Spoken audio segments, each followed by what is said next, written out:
My name is Sana. I was born in Yemen in 1991, in the southern part, in Aden.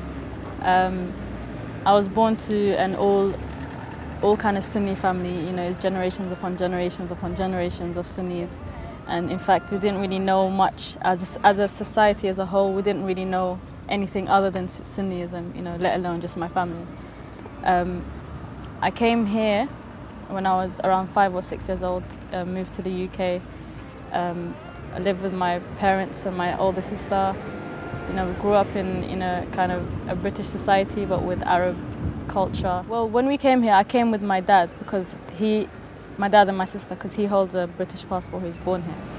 And my mum had to wait for her visa and stuff, so I guess the thing I remember most about that time was being apart from my mum for 10 months. She came 10 months after us. And yeah, so my dad kind of had to juggle work and 2 kids. You know, we were really young at the time, so it was kind of difficult for us as a family. I think this is a good thing. My family aren't really strict in terms of religion or culture or anything, so by giving us that kind of freedom, we came upon Islam kind of at our own will instead of being forced. So like, I was never enforced to wear the hijab. My dad never really set us a date where you have to wear hijab after this date. I mean, I did wear it. I wore it for a year when I was in year 8 or 9. And then I think I didn't really think about it much, so I took it off a year later. But then I started, you know, kind of being surrounded by more Muslim friends, more hijabi friends. And actually, I think my best friend, who's an Iraqi Muslim, had a huge impact in terms of the hijab and stuff. So that kind of came on its own time, and I wasn't pressured by my parents or anything, so I didn't feel any sort of force or anything.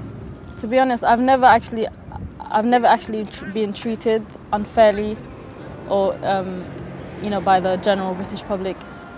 You know, as you know, London itself is very multicultural, and no matter, you know, how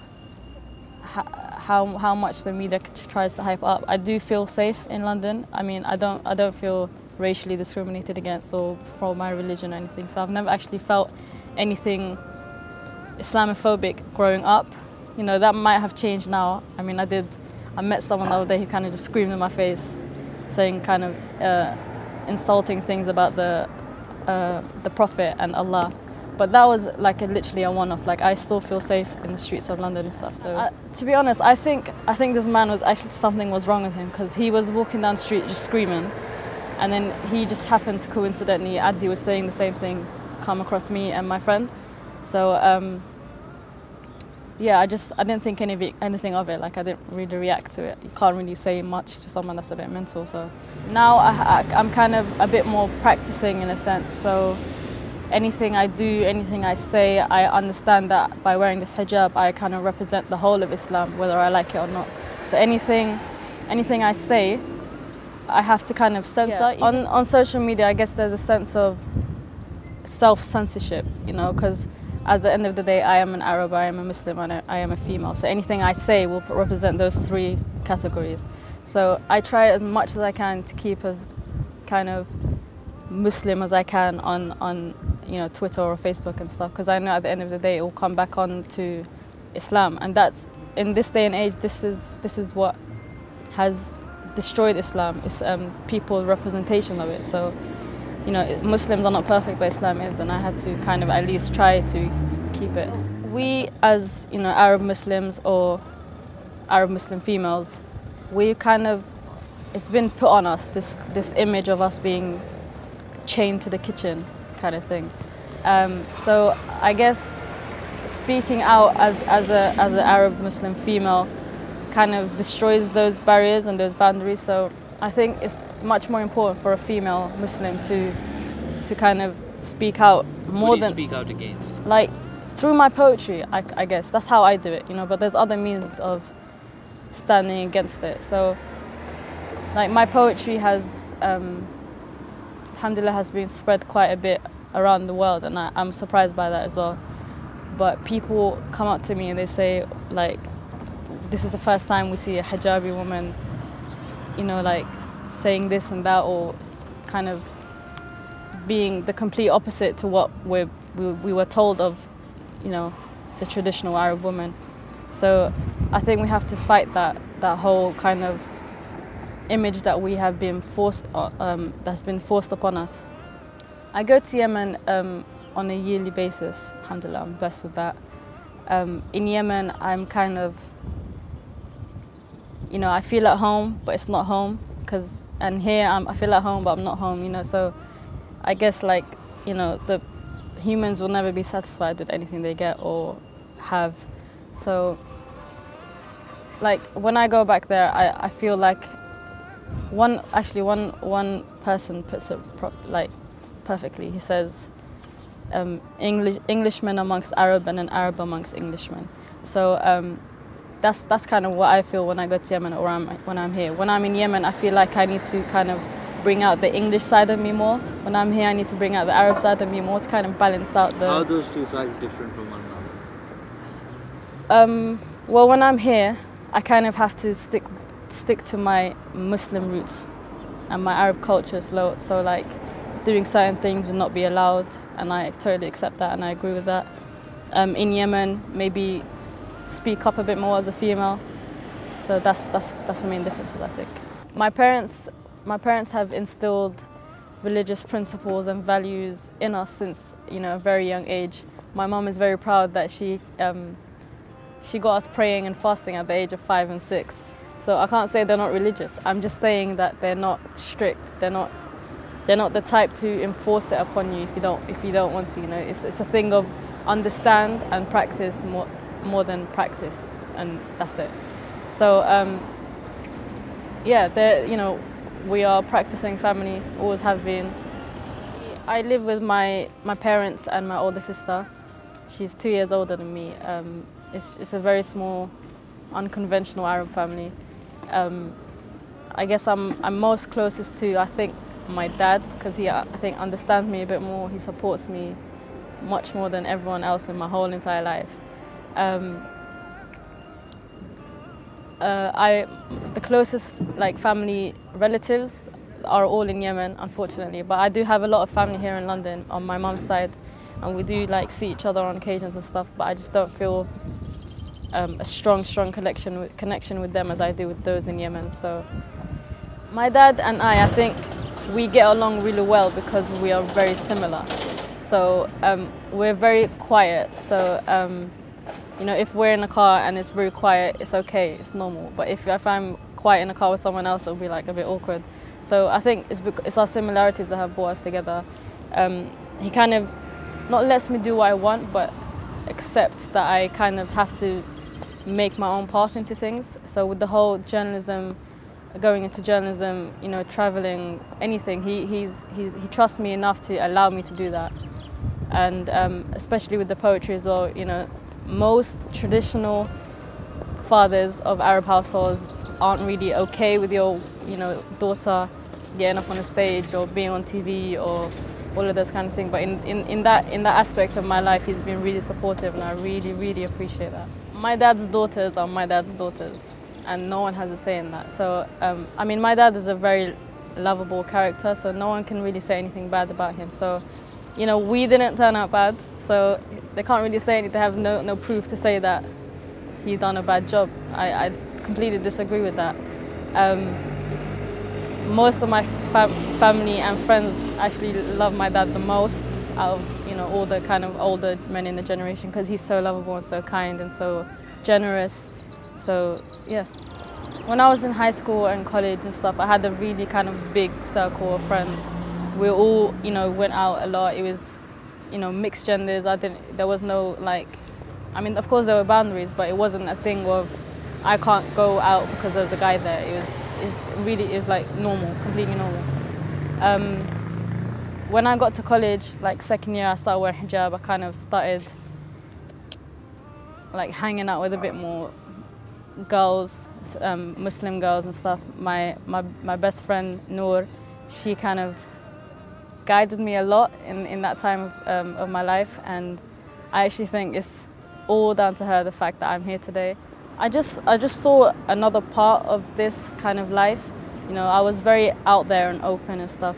But then I saw like a bit more conserved kind of community, and I liked that. It attracted me towards it. And I just thought, like, this is, you know, when I compared how these people were with my family in Yemen, I thought this is how I need to be. You know, I can't, just because I live in Britain or London or whatever, I can't be someone I wasn't born to be. I mean, I was definitely in an Arab community, but I don't think it was the right one.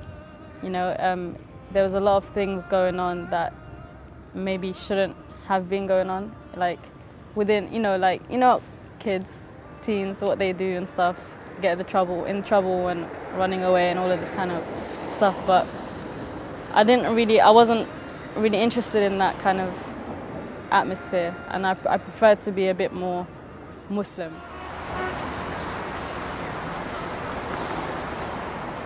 I basically write poetry. Well, I first started to write poetry because I felt like I needed to address some issues that some people were kind of being blind about or being ignorant to. And my poetry basically focuses on politics more than anything. I started off with politics anyway, and recently, since this whole like not conversion, but let's say correction of belief, I've started kind of writing a bit more religiously. I have some poems which kind of are directed towards Ahlulbayt, you know, and injustice that happened in Karbala and stuff. And since that happened, I think I kind of I see the link between politics and religion more clearly now than ever. And I can't kind of talk about politics and injustice in this day and age without kind of talking about it in the historical sense. I feel like we should all, you know, whether we are journalists or poets or scientists, whatever you want to do, I think we should all come together and address the issues of, you know, historical injustice and today's injustice. Because at the end of the day, if you don't want to do it for yourself, then you do it for your brothers and sisters. If you don't want to do it for that, then you do it for, you know, the awaited imam who will at some point return, and he will need people of all sectors of society, of all levels of society, to kind of back him and his army and stuff. So that's basically what pushes me and motivates me now to write poetry.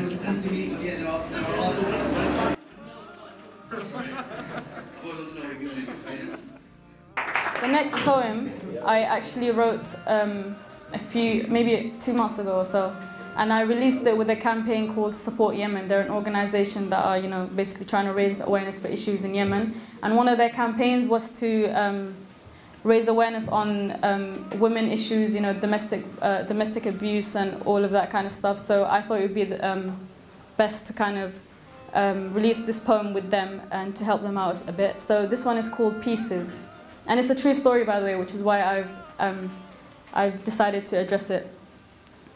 I sit face down with my head in my arms, while a pool of tears is flowing in my palms. I'm listening to cries being thrown around, and the cries around me and the walls around me are echoing the sound, making it twice as loud and twice as frightening. Conflict is building up like thunder and lightning. I'm only 7 years old, and I hear her cries. I see her tears in the darkest of nights, and every time his voice is raised, I want to punch his face. I want to hold her close and leave this place, and my heart breaks anytime I see her face in my mind. In my mind, I've killed him 1,000 times, and I've injected him with the pain that I see in her eyes. How could an angel so pure become a victim of the devil? I'm frozen in time, but my mind never settles. They tell me my mother was a victim of love, and she fell for a man she knew nothing of. She was blinded for the man who awoke in her heart and left the family for the man who would tear them apart. Grandma told her, baby, don't go, please just stay. She said, Mama, please leave me, I don't feel no pain. I'm in love with this man, he's no stranger to me. And without her parents' blessings, he got down on one knee. She accepted without consent, and with him she ran. With the killer, I later found myself calling Dad.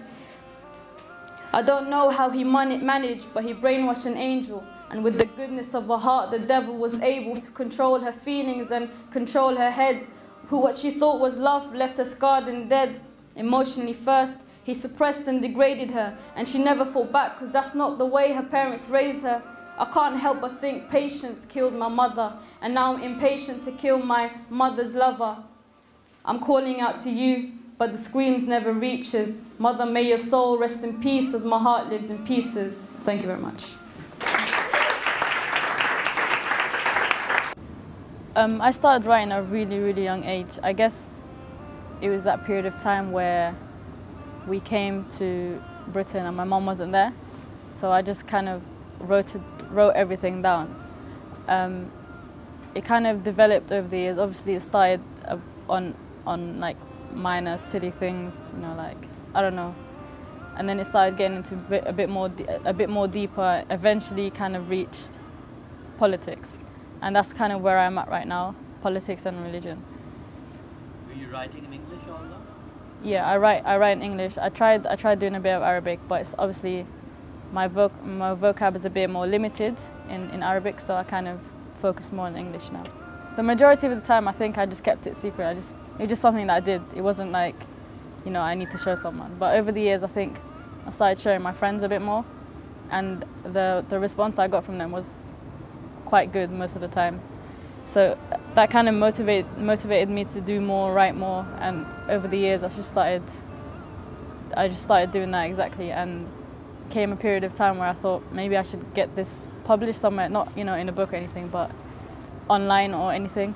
But I think I was kind of scared of putting it online, mainly because I was really self-conscious, and you know, I didn't think it was good enough, and then I just kind of pushed myself and put it up.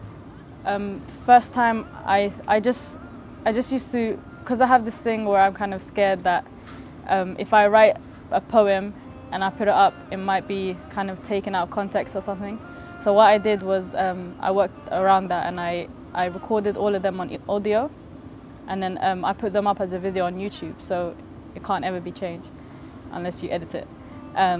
So I put that up, and then I added the lyrics to it as, you know, text on my blogs and stuff. So that's how it's been going on for now. I think the beginning was more like, whenever I'm angry, I write. You know, whatever has angered me at that time, I write about it. So you can, if you read all my old stuff, which is not public, it's a bit more angry. It's a bit more like, it doesn't flow as well because it was written out of anger. I kind of used to write a lot about friendships and stuff. I guess most of the times I felt like I wasn't understood, you know, by friends or family or whatever. So the only place that I could be understood is on paper, so I wrote that. When I got to college time-ish, I think I was introduced to a bit more like of a hip-hop political kind of music scene. So through that, I kind of saw it as poetry more than music, to be honest. I was influenced a lot by, you know, people like Low-Key and others in the scene. So that kind of opened my eyes a bit more, because he has a lot of knowledge in his songs, and from listening to a song, I kind of knew a bit more about something, and then I'd go on to research it a bit more, and then I gained a lot of knowledge. So I thought this was the right way to kind of get your message across. So I started doing the same thing really, and hopefully it works. Political issues was probably Palestine. That was like the biggest in that time as well.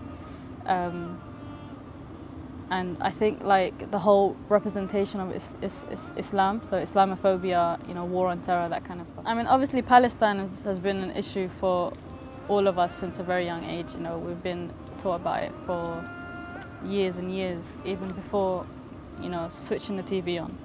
But I guess the whole injustice of it, you know, the fact that it's been ignored for so long, it's been 64 years now. I think it was something that it was so obviously one-sided that I didn't understand how anyone could see any other way of it. So that's what kind of got me. To be honest, I haven't actually written a lot about Palestine. I mean, there are some stuff in my, you know, my folders or whatever that may have mentioned or something Palestine, but I don't really write a lot about it. But it's just the fact that Palestine kind of opened my eyes to the rest of the politics of the world. So I can't say I'm a voice of Palestine, because haven't done enough to be a voice of Palestine.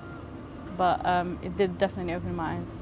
The Arab Spring, I guess, for everyone, not just me, but for everyone, it was kind of a new sign of hope in the will of the people. We've been constricted for so long as a people. We've had dictators for nearly all our lives, all of my life, and no one ever really spoke out against it. So every time I go to Yemen and I see pictures of Ali Abdullah Saleh everywhere, I just think, and at the same time hear all the stories of people that are talking bad of him, I just think like, well, do something. Why can't we do something about it? Are we ever going to do something about it? So when the Arab Spring came, especially for Yemen, it was a huge shock to me, and especially seeing women on the front lines of Sana'a and Aden and other places in Yemen. But as a poet, I guess it kind of fired me up a bit, I had a sudden kind of flare, and I wanted to write more, and I wanted to do more, and I wanted to be more involved, not just as a poet, not just through my poetry, but through a bit of activism, through online social media and stuff. I wanted to kind of spread the message as far and help as much as I can. So that's how it helped. At first, it was really, really exciting, and at the same time, very overwhelming. Like it was just a clash of emotions. Like I didn't know what to think or what to do, what to say. Like I remember we would be in lectures, and everyone would be doing their studies or whatever, and me and my friend, who also is on the kind of the same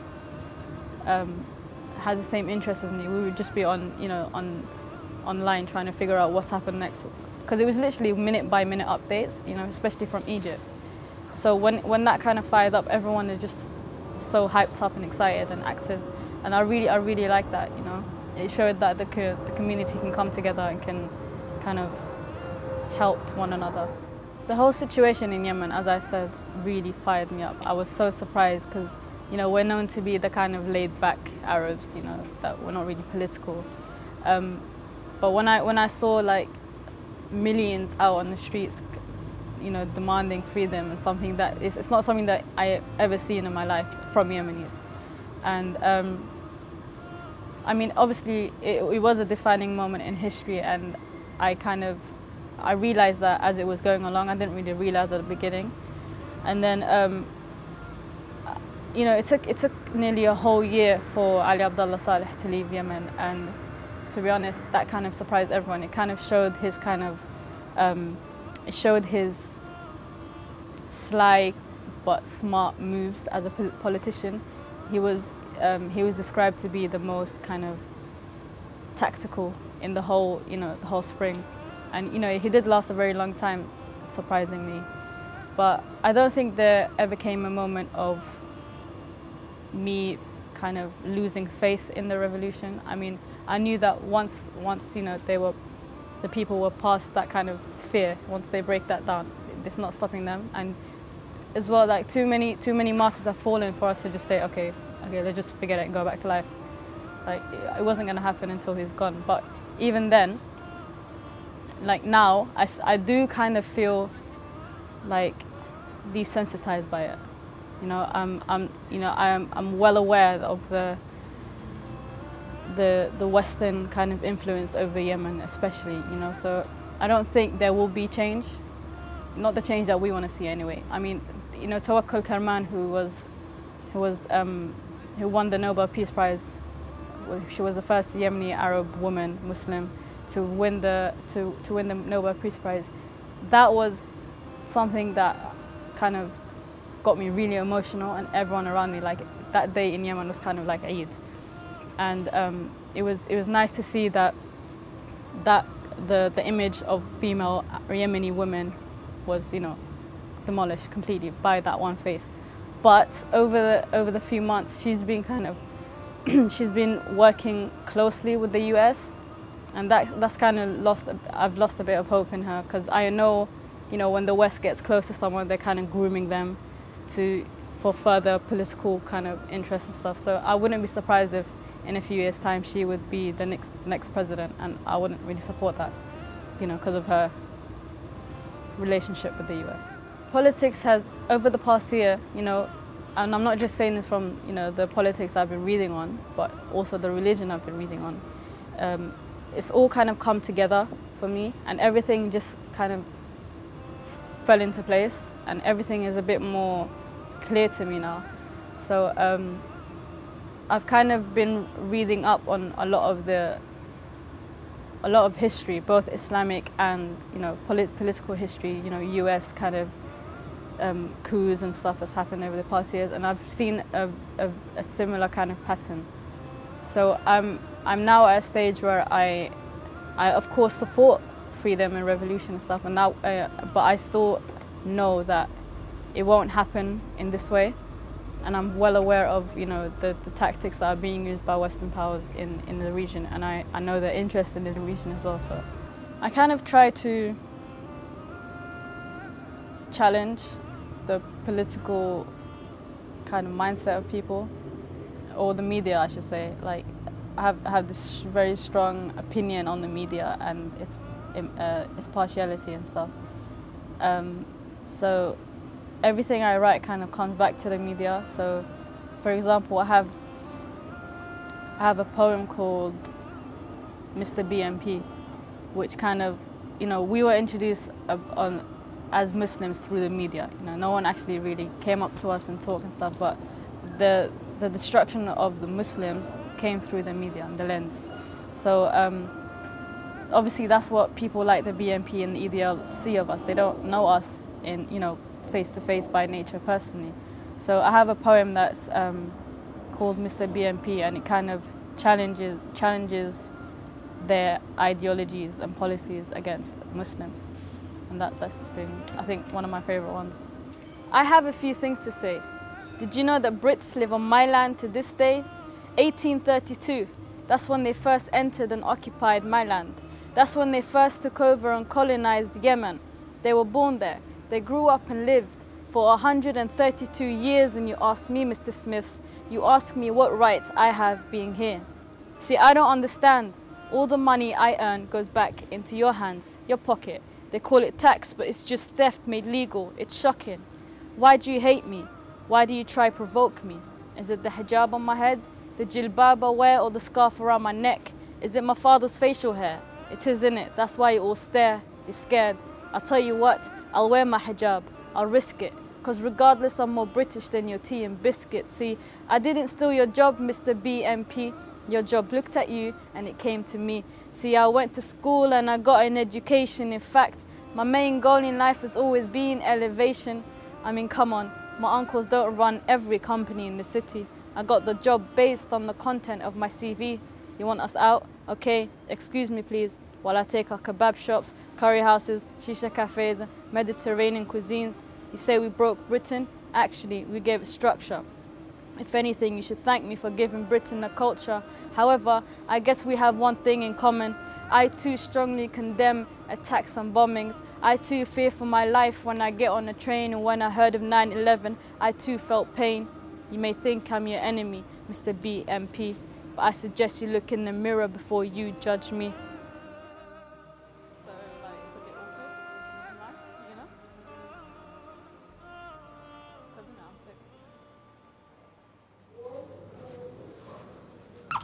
I've always been surrounded by Shias or Shia Islam, but I never really gave it enough focus or attention to look into it. You know, I wasn't really interested in it, to be honest. I just saw them as another type of Muslims with, you know, similar beliefs. Obviously, I did hear of some, you know, supposed beliefs of the Shia or ideologies that come from people who don't really know much about religion. But I guess I just came through it out of research more than anything. I was never forced to pick up any of the beliefs. It was never forced down me by, you know, my friends who were mostly Shia. They never kind of took me to the side and said, you know, any condescending comments or, you know, sister, you're misguided or any of this kind of stuff. And that was something that attracted me towards it. I think it was reverse psychology that worked with me, although I'm sure none of them actually tried to do it in that way. I think it was maybe a year or 2 ago, 2 years ago in Muharram, we were all sitting down, you know, the friends were sitting down, and one of my friends who's really, really, really spiritual, especially in terms of Muharram, he kind of sat down, he told us about all his emotions that happened, especially on the night of Ashura and stuff, and I never really understood it. So we kind of asked him to tell us the story, and he did, and he explained it in, not, obviously at the time it was brief, but it was more than I ever knew. So it was the first time that I heard about, you know, the intercepted journey to Kufa. It was the first time I heard about, you know, the children screaming in tents, the burning of the tents, the thirst, Abbas and his severed hands. All of these things were just new to me. Even Yazid and Muawiyah and the conflict with the Prophet's family, it was all new to me. And I was just thinking, like, why don't I know this as a Muslim of 20 years? And so that poked me to do a bit more research, and I started reading books. If I can't find books, then I find them online. If I can't do that, then I listen to lectures. When I listen to lectures, I note down anything that I need to research more on, do that, come back to lectures, understand everything. So it just a whole year of kind of research into this. And yeah, so I guess when I saw everything for myself, I couldn't really deny it, you know? Like, and I understood that I was kind of, you know, my intention was never to convert as such. It was just to understand, and that's why I kind of say I stumbled upon the path of Ahlulbayt. Like, it was an accidental thing, but it was the best thing that happened to me. Everything started making sense. I couldn't deny any of the things that were taught to me. You know, people sometimes say, oh, she's been brainwashed, she's around a lot of Shias. No one has ever spoken to me about it. Like, I can't stress that enough. No one's ever tried to enforce it on me. It was just purely out of my own research, you know. Some hadith seemed a bit, like, exaggerated to me, but when I looked into it, you know, they do exist. And most of them are in Sunni Sahih books, which is really important to understand. Like, when someone asks you to prove something and you give them your own book, it doesn't really mean much, you know, because it's your own book. But if you prove it through their own works, then that gives it a bit more ground, and that's what kind of interested me a lot. The first thing I've experienced in terms of, you know, Shia traditions or you know, the way of life was I can't remember how many years ago, but it's quite a long time ago. And my friends kind of invited me to a lecture in a hall during the time of Muharram. And I never knew what it was. I just knew that, you know, during this time they go to a lot of lectures in their own mosques or whatever. So I went there and I was a bit nervous, but that kind of point of my life was really interesting because it kind of highlighted my own ignorance for me. So we were sitting in the lecture, and you know, the lecture was reasonable, it was really good. It could be understood by anyone, regardless of Muslim or not. It wasn't really, you know, anything that at the time I've heard of the Shia. You know, it wasn't anything fanatical or anything. So I was listening to the lecture and I was thinking, yeah, this is not bad. And then suddenly the imam or the speaker was replaced by someone who came and started doing some sort of singing to me what it was. And obviously I've never actually heard of that kind of singing before, eulogies or latmiyas. And it just sounded really beautiful to me, but I didn't know what it was, but the voice and the words and everything was beautiful. And then everyone's kind of stood up and they started tapping their chest, like just in slow motion. Like, it wasn't nothing extreme, nothing fanatical, but obviously me, because I've never actually seen this before, I've never experienced it before, it was completely new to me. Even though it was in no way intimidating, I was intimidated by it. And that was because I wasn't familiar with it. So it was fear of the unknown, which is something that over the past year I've realized is kind of the core reason for the division in the ummah. So because people fear the idea of the Shia, you know, the whole concept of Shia, they don't want to look into it. They're intimidated by it. So that was for me, I wouldn't say a turning point. I mean, then it wasn't a turning point, but looking back now, I kind of see my own ignorance. As I said, I came from a Sunni family. Everyone in Yemen, well, the majority of Yemenis are Sunnis, but in the culture that I was living in and stuff, we never really knew about Shia. Like, I went to Yemen 2 years ago and I was talking to my cousin about it. She's like, what's Shia? To that extent. So obviously when I came here, I was a bit surprised to see there were other types of Muslims and stuff. So, and I never really, I knew they were there. I never approached them or spoke about it. So I didn't feel the need to kind of inquire or anything. It wasn't interesting to me. I just knew that they were Muslims and whatever. Obviously, I've heard of misconceptions, you know, all of these crazy stories that I found to be completely false and fabricated. So, but I never actually, I can't say I felt any sort of hatred or prejudice against the Shias even before. The main book that kind of sealed the deal for me was Then I Was Guided. And a lot of people say that when I'm talking about Shia and stuff, because that book kind of showed me how to prove the Shia beliefs through Sunni methods, through Sunni resources. And that, like, when I read that, I literally read it in a day. Like, that's how into it I was. And I was like, that's it, like, you can't deny it. Like, it's not like these hadith are, you know, coming out of nowhere. They're coming out of Sahih books. So that for me was like the main kind of thing. Other than that, I was on like Islamic sites online. And obviously, I would go to Shia websites as opposed to, you know, people who hate the Shia websites. I remember once on Twitter, I must have said something and someone replied to me and said, "Sister, you're misguided," gave me a link. And I clicked on the link and the website was called shiabs.com, and we know what BS stands for. So I was thinking, like, if you want to approach people, do not do it in a way that will send them running away from you. So, you know, there's ways to approach people. And it's just people like that, when they come, they tell me something about someone and they give you a link from someone that hates that someone. It's just like that to me. I'm like, that's not credible for me. So I had to go through, you know, to the source of it and find the information from there. And when I did, it kind of made sense to me. My friend recommended this book, and then I saw her and she gave it to me. And then I read it and I started, like, because of the Sayyid's use of, like, hadith that came from Sunni books, it got me really into it. I was like, if these hadith are in Sunni books, then why have they been overlooked?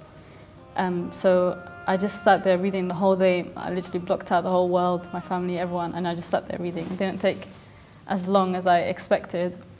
And it just kind of, everything made so much sense. To me, this was a kind of, it was all based on logic rather than emotion, you know. I could be arrogant about it and say, you know, I could be arrogant and proud and say that, okay, I've read this and I know it's true, but I'm not going to do it because I can't say that I was wrong all my life.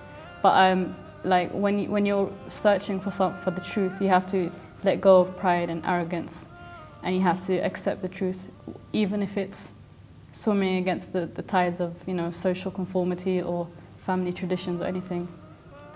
I kind of read it. I mean, I can't say I convert. Firstly, I don't like that word, converted, because, you know, I'm still a Muslim and I was a Muslim. But it's just a thing of that kind of pushed me deeper into it. So I didn't stop researching. I haven't stopped researching till now. And the day I converted, as you say, was the day I knew this was the right thing for me. It wasn't the same day I read the book, but it was a few months after. I was like, this is it. This is for me. And then I was actually doing a skydive on the same day. So I kind of, instead of screaming down 10,000 feet, I kind of pledged allegiance, and then I shouted the names of all the holy names as I was, like, falling from the sky. And that was the day, I think, it just changed my life. No, I don't believe I was chosen to be guided. I strongly believe that